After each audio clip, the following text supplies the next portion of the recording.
Hi there, it's Liz from Old Stables Crafts again, and we're now on day 5 of the 12 tags of Christmas, and this is today's tag. So a fairly simple, well, I say simple, it's got a few techniques in it that I want to just show you. We'll be using the big shot this time and embossing, heat embossing, so that is today's tag. Quick reminder, today is the last day, the 13th of December, if you're watching this as it goes live.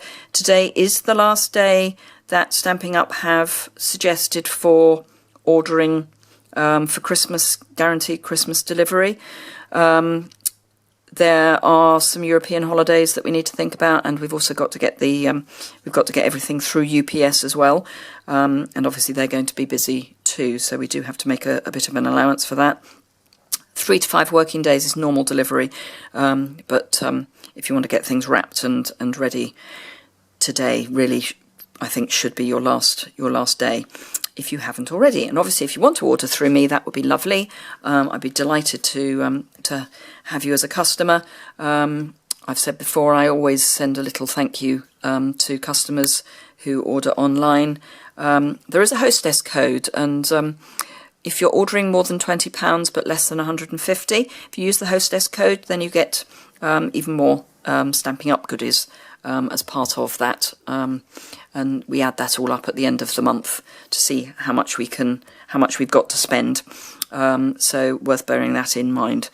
Anyway, enough of that jibber jabber. So this is today's project. As ever, all of the measurements will be on my blog, and there's a link to that in the description below if you're watching this on YouTube. So no need to write them down, but I will give you the measurements. So we're going to start with, let's do the tag set first. So this is the framelets, the Merry Tags framelets, and we're using 2 of those. We're using the basic tag, circle tag, and which is a bit like a bauble, and the one with the deer and the trees. And for this, we're going to be using the Dazzling Diamonds glimmer paper. And you would think that we're going to end up with the trees on the left and the deer on the right, but I'll explain why that's not quite what we're doing. I've pre-cut, did I say how big that was? No, I don't think I did. So that was 2.5 by 2.5 inches square.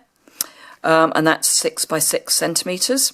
And we're going to need the same amount in Soft Sky cardstock and in window sheet. I have pre-cut those 2 because those are just the basic bauble shape, just to save a bit of time, and I'm sure you don't need to see me use the big shot 3 times in one video. So I have pre-cut those, but those were from 2.5 inch square, 6 centimetre square sheets.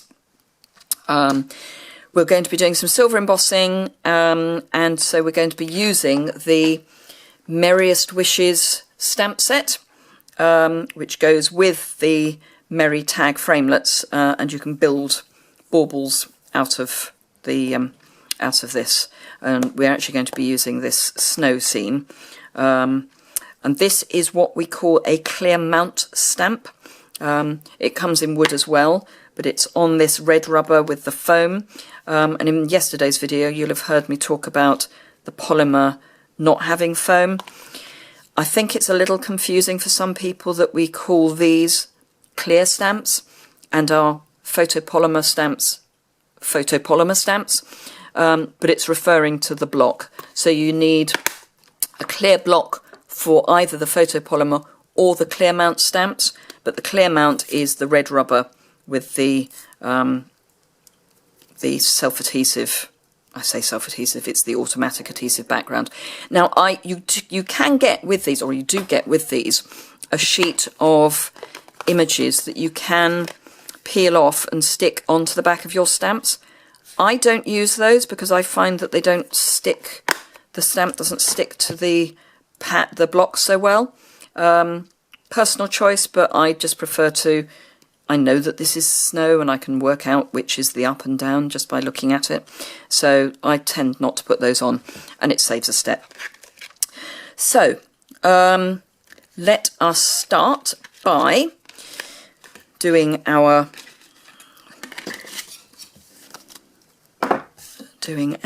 big shot work. So because this it feels a bit like sandpaper. I mean, it's lovely. I love particularly the Dazzling Diamonds, but it can over time it can dull your framelets or your thinlets. So I would tend to, rather than put it on top, which is the rough side, I would tend to work from the back, and I think it saves your dies from getting too dull too quickly. Anyway, let's bring in the big shot. And as ever, we're on fairly tight space with this. Now, I'm using the precision base plate, so pop that down, and my very tatty cutting plate. Now, a couple of tips on this. When you're using the more open dies, I would be tempted not to use the precision base plate. You don't need it because it's not an intricate die. If you use these on precision base plate, they'll cut fine. But what you may find is when you then go back to one of the ordinary acrylic plates, that it won't cut so well, because this is basically steel. It's a softer steel. So it can slightly dull the edges, particularly for the more open dies. So I would be tempted not to. I didn't use the precision base plate for the cardstock or the window sheet, and they cut perfectly fine first time. Another thing to bear in mind, you will see that this is very tatty, and I don't know if you can see, but it's also very bent. If I put it on here, you can see that it's very bent. This is really because I've been using it with the precision base plate a lot, and the key to trying to keep this flat, and I am getting it flatter, is to actually move where you put your dies round the plate, so that you're not always using the middle, because that's how this gets bent. So just move it round a bit. Now, because this is a very intricate die, I'm sorry if this is shaking. I'm hoping it doesn't, because it's all on the same base. So the camera and the tripod are all on the same base.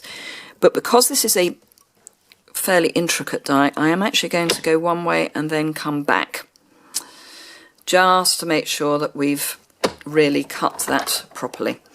And in fact, you will see that already my base plate, my cutting mat has flattened out a bit. And then you can see here it has cut nicely. So let's get rid of the big shot. And pop this out, so it comes out really easily.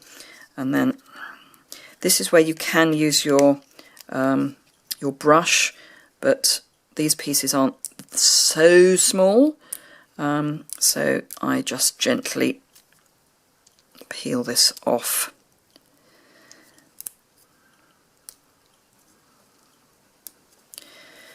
And there we are. Now, the reason I have put the window sheet in is because this is really quite wobbly.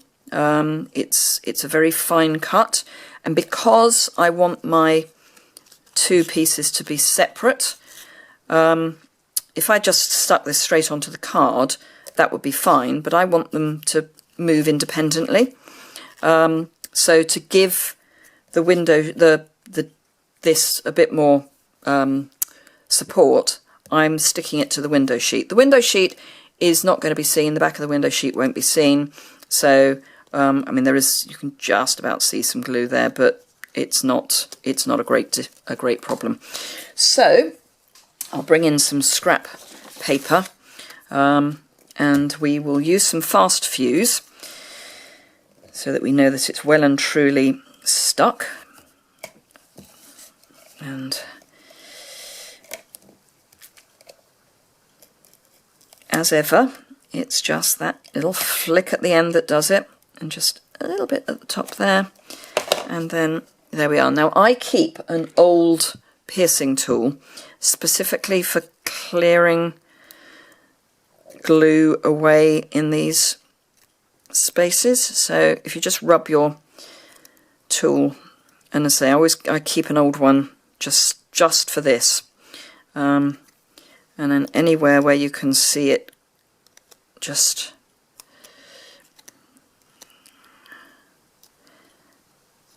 get rid of. Yep, I think that's everything. So let's make sure we don't lose our window sheet. So window sheet, I would do this from the top because that's the bit that needs to definitely line up, and then just very gently, you possibly want to do that from the back, and there we are, that's nicely stuck, and that gives it the support it needs. So that's that. Then our soft sky piece, and again I'll bring the scrap in, Versamark ink pad, silver embossing powder,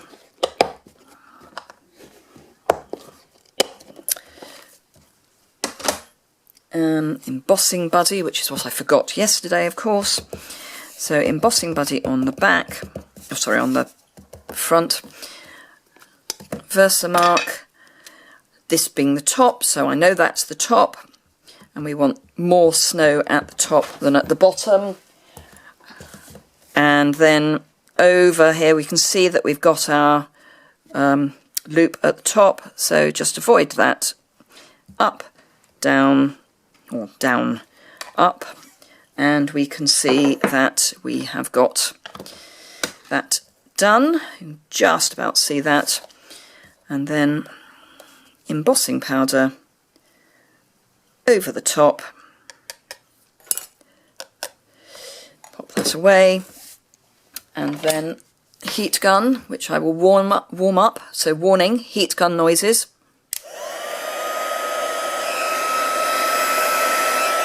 And then straight onto our tag.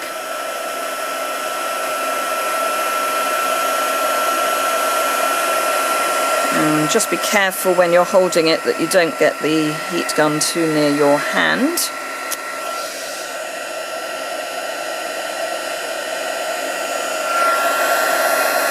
Because it is very hot.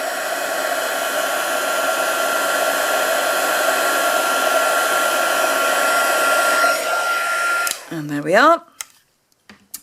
We did actually miss a couple of bits down here, but it doesn't matter because we're going to be sticking this over the top and it's not really going to show. So that's that. Let's get rid of the... Then we pop that on top of there, and then, no, not that, that's the gold. I want the silver, which I had very carefully put out. Here we are. Silver ribbon, and because I want those two to sort of stay together, rather than just putting this through in one piece, I will come in from the back, and it just helps keep them together.